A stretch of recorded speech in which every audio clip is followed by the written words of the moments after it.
어릴 적부터 우리 집은 남들과 좀 달랐습니다. 우선 아버지가 집에 거의 오지 않았습니다. 대신 할머니께서 자주 오셨어요. 네가 예비는 말이여 먼 데서 일하고 있어서 집에 자주 못 오는 거여. 할머니는 그렇게 말씀하셨지만 사실 그것보다 더 이상한 점은 따로 있었습니다. 아주 드물게 아버지가 집에 와도 어머니와는 눈도 마주치지 않았습니다. 잠도 저와 제 방에서 함께 잤어요. 아빠는 언제쯤 우리 성철이와 같이 살 수 있을까? 아빠가 노력하고 있는데 참 쉽지가 않네. 그게 언제였는지는 정확하지 않지만 그 말을 듣고 너무 놀라서 잠이 다 깨버렸던 기억이 납니다. 열심히 노력하고 있다는 말. 그 말을 듣고 나니 저도 어쩐지 노력해야 할 것 같았죠. 그래서 열심히 공부를 했습니다. 공부를 잘하면 아버지와 함께 살 수 있을 것 같아서.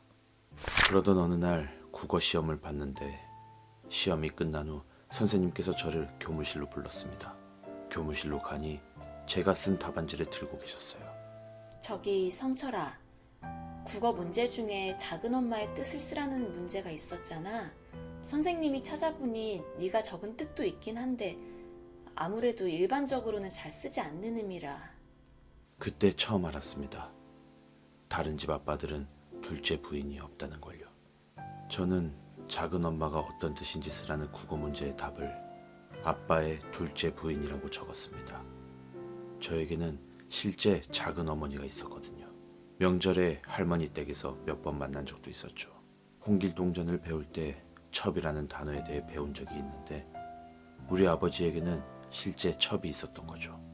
어렸어도 눈치로 알 수 있었습니다.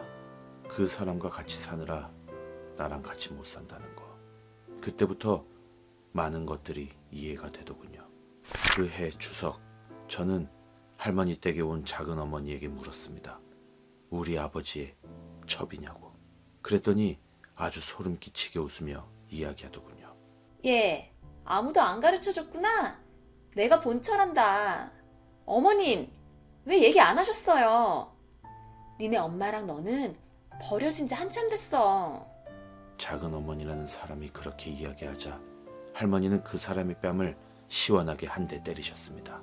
남의 귀한 손자한테 어디서 행패냐? 썩 꺼지지 못해? 너무하시네요, 정말. 어머님 손주들은 여기도 있는데요. 그때 처음 한 사실이었는데 작은 어머니라는 사람 뱃속에 저와 배다른 형제들이 자라고 있었습니다. 그날 할머니는 저에게 모든 진실을 알려주셨습니다. 제가 어머니 뱃속에 있었을 때부터 아버지는 외도를 하고 있었다고 합니다. 그리고 제가 3살 되던 해 어머니와 이혼하고 그 여자와 재혼을 한 거죠.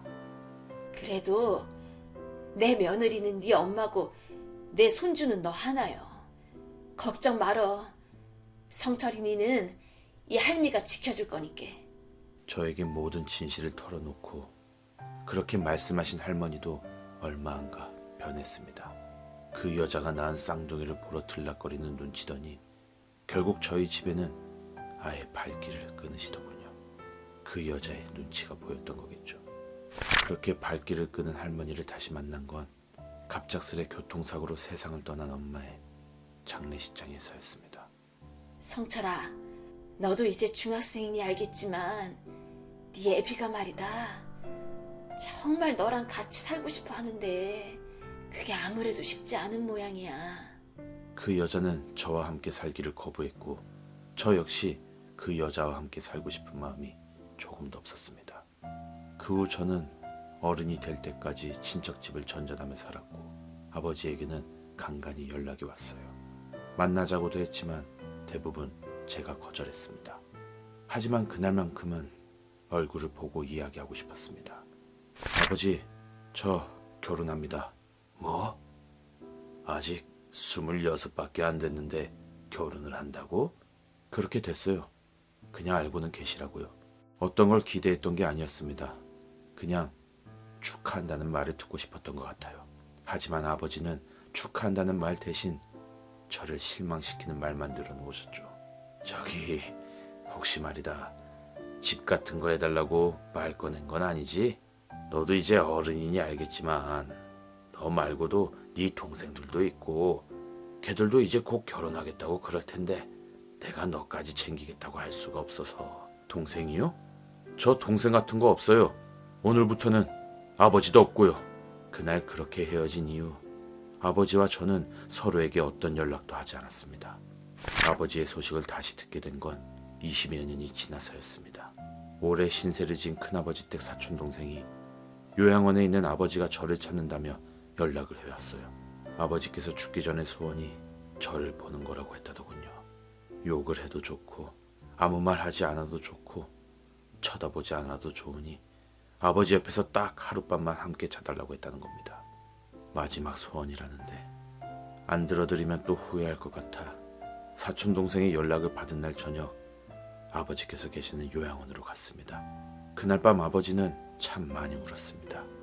그리고 어린아이처럼 두서없이 이야기를 하셨어요. 후회한다는 이야기, 재산을 준다는 이야기, 잘못했다는 이야기, 보고 싶었다는 이야기. 성철아, 이제 집을 한 채 얻어서 아버지랑 같이 살자. 이제는 진짜 우리 성철이랑 같이 살고 싶구나. 아버지의 그 어떤 말에도 대답하지 않았고 제가 병원을 다녀간 이틀 뒤 아버지가 돌아가셨다는 소식을 들었습니다. 그리고 장례식장을 찾아갔는데 감정을 가눌 틈도 없이 작은 어머니라는 사람과 배다른 쌍둥이 남매가 저를 밖으로 불러내더군요. 이거 유언장인데 너한테는 한 푼도 못 준다고 적었더라. 어쩌겠니? 고인의 뜻이 그런 걸. 지금 그런 이야기 하고 싶지 않아요. 나중에 얘기하시죠. 그럼 다 인정하는 거지? 이대로 진행한다? 상황 파악이 빨라서 좋네. 하긴 어차피 그쪽은 우리 아빠 친자식도 아니잖아요. 그렇게 해서 그쪽에서 친생자 관계 부존재 확인의 소를 제기하게 된 거군요. 그런데 부친께서 이혼하신 건 선생님께서 태어나신 이후죠? 네, 그건 확실합니다. 친생자 관계 부존재 확인이라는 건 소송을 통해 돌아가신 아버지와 의뢰인이 친생자 관계가 없음을 확인해달라는 건데 선생님께서 태어난 후 이혼하신 거라면 이제 와서 친생자 관계 부존재 확인의 소로는 친자 관계를 부인할 수 없습니다.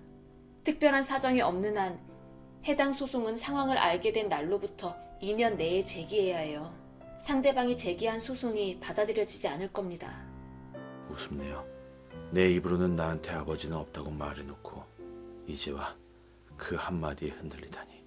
그래도 제 몫을 찾기 위해 소송을 진행하겠습니다. 저희 변호인단은 만반히 준비를 했고 법정에서도 최선을 다해 변론을 했습니다.